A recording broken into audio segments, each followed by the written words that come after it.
Hello everybody, welcome back to That Fiction Life. The time has finally come to talk about Kingdom of the Cursed. I have been waiting very impatiently throughout this entire year, just waiting to go back to hell, quite literally. This is the sequel to Kingdom of the Wicked, which we read last year. We made an entire Italian meal because that's where the book was set, and it was a spoiler-free review, so if you want to hear more about it, I will link that video down in the description. Now, if you're here for this book, grab a drink. I'm going to give you a spoiler-free review, of course, because I have some general thoughts that I would love to share if you haven't read it yet, or if you're contemplating whether to carry on with the series. However, there will be spoilers to book one. So if you haven't read Kingdom of the Wicked yet, do depart this video because you don't want to know the ending, and I'm about to dive into that. Now, in summary, this book was quite honestly overwhelming. It's the only way I can describe it. This is my biggest surprise of the year so far. So here's the thing. I understand where people were coming from when they said that book one didn't live up to what they thought it would be. I think this book is what a lot of people thought book one was going to be. If you were waiting for some very intense and quite horrifying scenes at times, this will be a treat. This goes so much deeper into the characters' relationships. You learn more about what each of the sins were. We only meet a few of them in book one. Here you get the bigger picture. We know that Amelia was traveling to hell in book one. Here it's all realized. The manipulation, the sort of like angsty atmosphere that is within hell. This book took such a unique visual take on it. It kind of reminded me of Feylands at times. Then it had the vampiric sections, and it was just realised so beautifully that, you know, Kerry is absolutely a master at atmospheric books. It captured that sort of forbidden feeling that you're supposed to have when you're just travelling through hell. Young adult has left the chat when it comes to this book. Read into that what you will. And I would say this one focuses a lot more on the characters than the plot. Whereas book one I found quite plot-based. We were looking at who was solving all the murders, and we were following the mystery along with Amelia and finding out what's going on with the witches. I don't even know how to put into words what the hell I just read. Every time I say hell, I just think of wrath, oh dear God. From the offset, you felt like something was different. And I mean this in the best way possible. I loved book one. You all know this. But I did expect so much more romance and angst and complicated relations from it. This book is like The Cruel Prince mixed with the insanity of From Blood and Ash, where you think, do I actually want this to go there, or do I want it to fall back? You know what I mean? So anyway, before I begin, please let me know what you think. Leave me your comments, tell me what your favourite scenes were. Did you like this new take that this book took? Where are they going to put this in the bookshop? If you haven't read the book, please depart this video now because we are diving into all of the post-it notes. I have so many thoughts. So your final warning, I'm diving into spoilers. Hello people that have read the book, are we all in therapy? So on page 4 we already began the downfall of my life. This prologue was so good and so atmospheric. This sentence, so this demon, we don't know who it is. We know who the demon is now, but in this first chapter we had no clue. Blood spilled over her shimmering gown, splattered across the smooth marble floor. Jaw clenched, he wiped down the dagger. Unfazed by her new vicious necklace, she stepped away from him, her smile more wicked. The wound stitched itself back together. That was good. That was a good start to the book. So we go to Wrath and Amelia off to hell on a little adventure. This read like a hiking trip. Wrath is in like this fancy suit and they're trekking through snow. This is again with the sort of stereotype of hell. I feel like this book did such a great job of defying everything about that. So from the very offset, you know, it's page 24.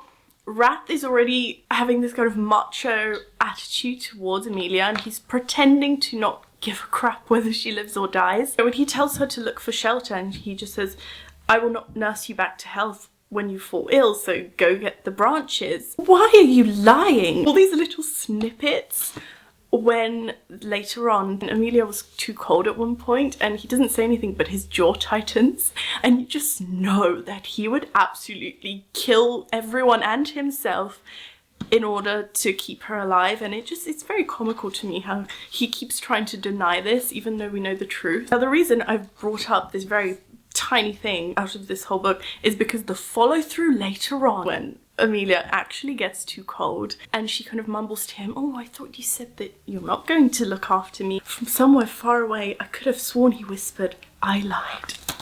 I'm done." It's quite funny how we were only 30 pages in and they were already having the best banter. Stop having filthy thoughts about me and get some rest. So then they take a nap, right? And one of my favourite tropes is when you unconsciously move towards your enemy during the night and then you wake up all tangled up. And you know, you think that's the extent of it. Like, I truly thought this was going to be a YA series throughout, but I guess not. You just know that I was going to talk about this scene. And this is a scene where they're in the sin corridor, right? And Amelia's getting possessed by all these different sins. And she starts having this fantasy about wrath. And these quotes, I mean, listen to this. So he's just randomly all up in her face and he says, "Your heart is beating very fast." And then later, "Tell me," and she asks, "What?" "I am your favourite sin." This is what I wanted from a book set in hell, because I think, like, I'll talk about this in a little bit more detail later with actual examples, but this is hell. You don't really want the book to waver, not go all the way with the darkness. And so this whole thing, even though she was like sort of under the influence, and looking at the back, we should have expected it because it says in the back, in the 7 circles there are only 3 rules. First, don't ever reveal your true fears. Second, control your desires. Yeah, Amelia doesn't know how to do that. Third, never make a bargain involving the devil. Oh dear, well, that ship has sailed. Again, following on with that darkness theme, Amelia wants to distract herself from the fact that she's so cold, and she starts imagining, like, murdering Wrath for fun. "I dropped to my knees, frantically searching for a pulse. Then I'd swirl my fingers through his warm blood, drawing little hearts and stars." Girl, are you okay? Anyway, I love the travel element of this start of the book. I didn't mean for this discussion to just be me reading out my favourite quotes, but I love this part when Amelia kind of succumbs to the cold. And Wrath says, "Perhaps I should carry the rest of the way. If you're complimenting on my godlike looks, you must be tremendously ill." Something that I really enjoyed about this book is how, even though Amelia said certain things, you didn't know whether she was having a vision or whether it was a hallucination. And this line here where she wakes up, she says, "I thrashed in my chains and one of them broke free and smoothed my hair back." And I just think, the visual of that, of course she thought she was in chains because she's panicking, but it was just Wrath holding her, and then she goes, "Arms, not chains. Wrath still held me against his body."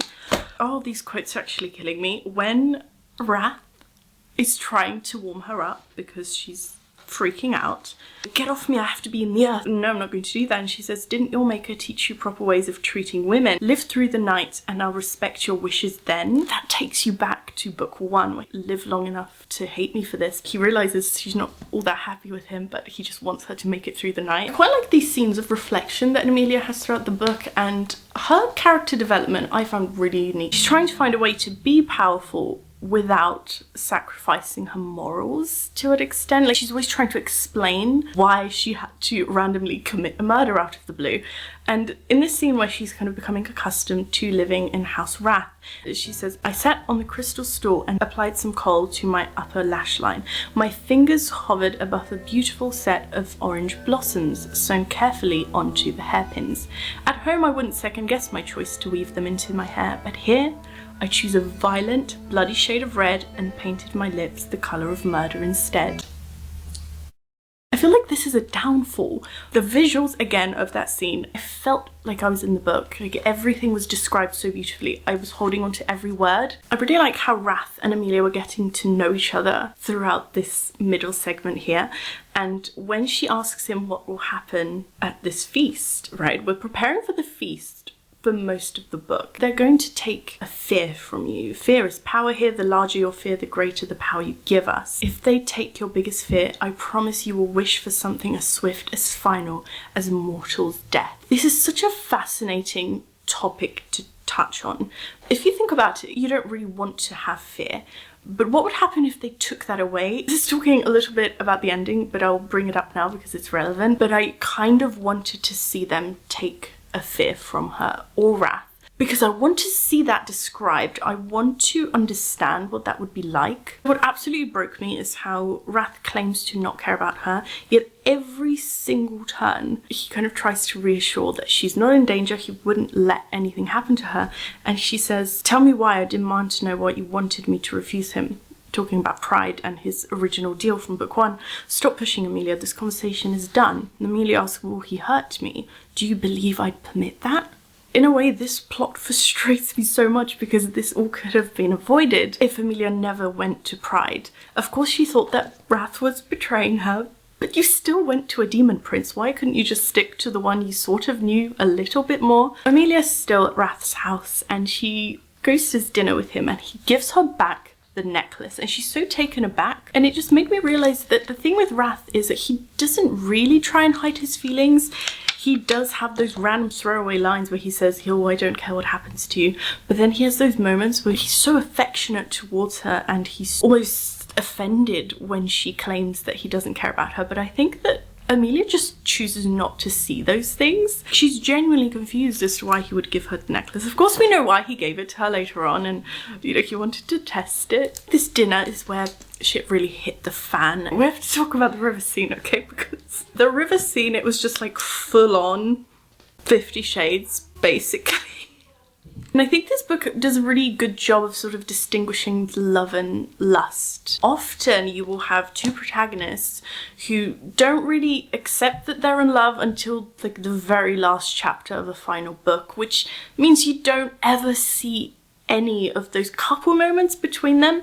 So I like that this book weaved that in and it kind of pointed out the fact that, you know, you have these two people who don't trust each other. They still are not sure what they mean to one another, but they do acknowledge the attraction they have and they sort of act on it. This scene was why I left the chat forever, I guess, with this series. So we find out that Wrath is the one that Amelia is actually betrothed to, and I don't think that was like a plot twist in itself. It was suspicious for how long she wasn't going over to House Pride, and they did have that bond because of all of the stuff from book 1, but it still hurt me because we saw her reaction. That was the plot twist to me, seeing her kind of sit there and realise that he's lied to you again. And how do I keep forgiving someone? I just knew that from this point onwards, it wasn't going to be the same. And yes, they were not fully really a couple up until this point, but I think they were reaching towards an understanding. So Amelia goes to Envy's house as revenge. Whenever she interacts with any of the other princes, I kind of lose my mind a little bit. They just make me so uncomfortable because Wrath's sin sort of feels very different. Yes, he's all violent and the king of war, but the other ones have that like forbidden sense to them and they kind of make you feel a little bit uneasy. After she gets back and they start the training. So now we're going to talk about the whole thing of hell and how dark this book got, because those scenes made me so uncomfortable. But I am so glad that Kerry went there, because so often you will have a book that claims to be so dark and devious and filled with sinful characters, but I feel like they don't commit. But here you actually witnessed what can happen. I like that it didn't happen actually with the other princes using her against her will, and I like that it was Wrath just proving to her that it's possible. Reading her reactions to having to do all those really weird things that he told her to do, I feel like it made her realise how much of a danger it actually is. This convinced me that we were in a really horrific and dark place, no matter how beautiful it is with all its diamonds and ice. I really love how Amelia turns the tables on Wrath later on in the book, and he's like, oh, you know, you're letting your pride get in the way, and she's like, no, I'm just being honest, I'm just better than you and I will win this current argument and training session. And she's such a badass. Like, even when she was doing the normal training sessions with Wrath and trying to resist the sins, it didn't break her. How strong does she have to be? And in a way, I feel like she's numb for most of this book. She acts out a lot, but she keeps saying that she misses her sister so much and she's trying to do her best to protect all the witches back in Italy. And she's so consumed by this that she's indifferent in a way. It's like the way her character is presented in this book was so fascinating to me. We get to the feast. We finally met all of the other princes, right? We saw what they look like. I love Pride's entrance. He walks down the stairs. This is something I loved about book one, and it's that each of the princes have such a presence, yet they're still all very different. We have to talk about Wrath's real name. When the name is written on the page, I freaked out because you know the power that this has, and it was chilling. This moment felt so somber. The atmosphere changed.